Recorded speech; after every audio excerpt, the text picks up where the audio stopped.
दूसरा प्रश्न, भगवान जीवन व्यर्थ लगता है, मैं क्या करूं? नरेश, जीवन तो खाली किताब है, कोरा पन्ना है।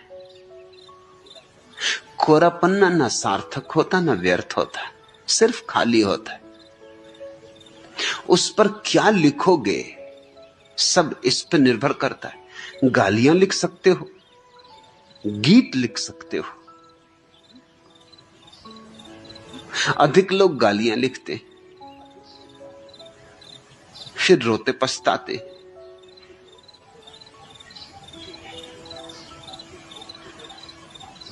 थोड़े से लोग गीत लिखते, आनंद मग्न हो जाते, नाचते, उत्सव मनाते। जो गालियां लिखता है उसको मैं ग्रस्त कहता हूं, जो गीत लिखता है उसको मैं संन्यास्त कहता हूं। मेरी और कोई संन्यास की दूसरी परिभाषा नहीं। भगोड़ों को सन्यासी नहीं कहता, सब छोड़ छाड़ के चल पड़े उनको मैं सन्यासी नहीं कहता, उनको तो मैं पलायनवादी कहता हूं। वो तो भीरू लोग हैं, डरपोक, कायर। सन्यासी तो मैं उनको कहता हूं जो जीवन की किताब को गीतों से भर लेते।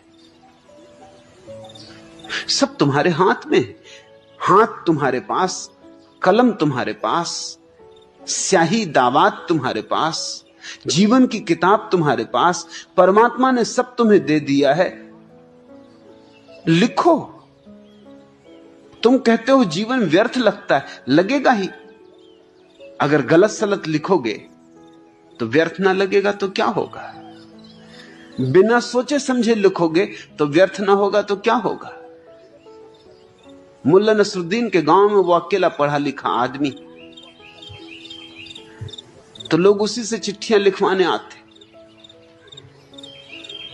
एक दिन एक आदमी उससे चिट्ठी लिखवाने आया। मुल्ला ने कहा कि नहीं भाई, आज ना लिख सकूंगा, मेरे पैर में बड़ा दर्द। उस आदमी ने कहा पैर में दर्द? तो पैर में दर्द का चिट्ठी लिखने से क्या संबंध?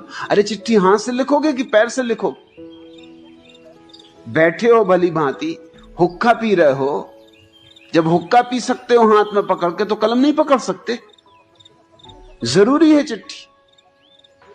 मेरी पत्नी मायके गई, उसे चिट्ठी भेजनी आवश्यक है, कुछ खबरें देनी। मुल्ला ने कहा माई भाई तुम मुझे माफ करो, बात ज्यादा ना छेड़ो, मेरे पैरों में बहुत दर्द है। वो आदमी भी जिद्दी था, उसने कहा कि जब तक तुम मुझे समझाओगे नहीं कि पैर का इससे क्या लेना देना। कागज में ले आया, कलम में ले आया, लिखनी भर तुम्हें है, लो पकड़े लेता हूं अपने हाथ में, तुम लिख दो, 2 लकीरें लिखनी और पता लिख दो। नसरुद्दीन ने कहा तुमने बात ही छेड़ दी और मानते नहीं तो तुम्हें बताता हूं, लिख तो दूंगा मैं, लेकिन फिर पढ़ने उस गांव कौन जाएगा? मेरा लिखा मेरे सिवा कोई नहीं पढ़ सकता। सच तो यह है कि मुझे खुद ही पढ़ने में बहुत दिक्कत होती।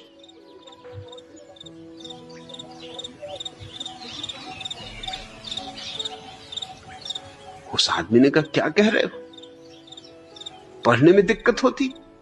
तो नसरुद्दीन ने कहा कि अब क्या छिपाना तुझसे, मैं कोई पढ़ा लिखा हूं? अरे तुम जो बोलते हो उसको याद भी रखना पड़ता है, फिर दूसरे गांव में जाके वही याददाश्त से दोहराना पड़ता है। कोई मैं कोई पढ़ा लिखा हूं? मगर गांव में कोई पढ़ा लिखा नहीं, तो इसी से अपनी रोजी कमा लेता हूं, 4 पैसे इसी से आ जाते। एक बार ऐसा हुआ, एक आदमी ने चिट्ठी लिखवाई, लंबी चिट्ठी लिखवाई, लिखवाते ही गया। नसरुद्दीन ने कहा भाई संक्षिप्त कर, तू तो लिखवाई जा रहा हो। नसरुद्दीन लिखते ही गया, और उस आदमी ने जब पूरी चिट्ठी लिखवा दी तो उसने कहा भैया एक दफा पढ़ के सुना दो कि कुछ भूल चूक ना हो गई। नसरुद्दीन ने सिर ठोंक लिया। उसने कहा देख, पहली तो बात ये कि गैर कानूनी चिट्ठी मेरे नाम नहीं, जिसके नाम है वही पढ़े, मैं क्यों पढ़ूं? गांव का ग्रामीण था, उसने कहा ये बात तो ठीक है, चिट्ठी जिसके नाम है वही पढ़े। नसरुद्दीन की पत्नी ये सुन रही थी, वो जब आदमी चला गया, उसने नसरुद्दीन से पूछा कि मैं कुछ समझी नहीं, बेचारी की पढ़ देते, कुछ छूट छाड़ गया हो। उसने कहा कि तू और बात मत छेड़ और नमक मत छिड़क मेरे घावों पर। पढ़े कौन? जो मैंने लिखा है अंट संट है, बस खींचता जाता हूं लकीरों पर लकीरें, कुछ भी गूंथता जाता हूं। कौन सी भाषा है मुझे भी पता नहीं।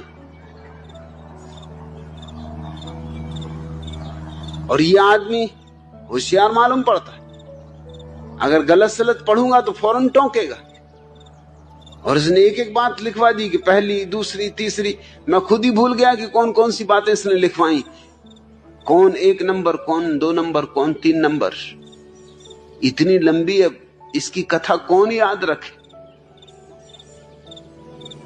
इसलिए ये तरकीब निकालनी पड़ी कि ये चिट्ठी मेरे नाम नहीं है भैया, दूसरे के नाम है। जिसके नाम है वही पढ़ सकता है, ये गैर कानूनी। तुम्हारी किताब जिंदगी की या तो खाली रह जाती तो अर्थ कहां से दिखे। खाली जमीन छोड़ रखोगे तो तुम सोचते हो फूल खिलेंगे, घास पात शायद उग आए अपने से भी। ये घास पात की खूबी है कि वो अपने से उगाता है। गुलाब अपने से नहीं उगाते, जूही और चमेली और चंपा अपने से नहीं उगाते, उगाने पड़ते। श्रम करना होता है, सृजन करना होता है, साधना करनी होती। हां, घास पात अपने से उगाता है।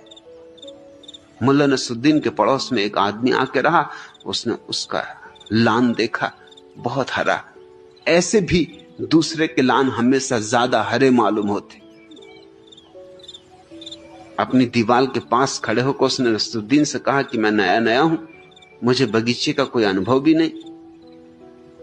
मैंने भी बीज बोए हैं घास के लाके, सुंदर बीज, महंगे से महंगे बीज, उगना भी शुरू हो गए हैं। लेकिन कुछ व्यर्थ का घास पात भी उग रहा है।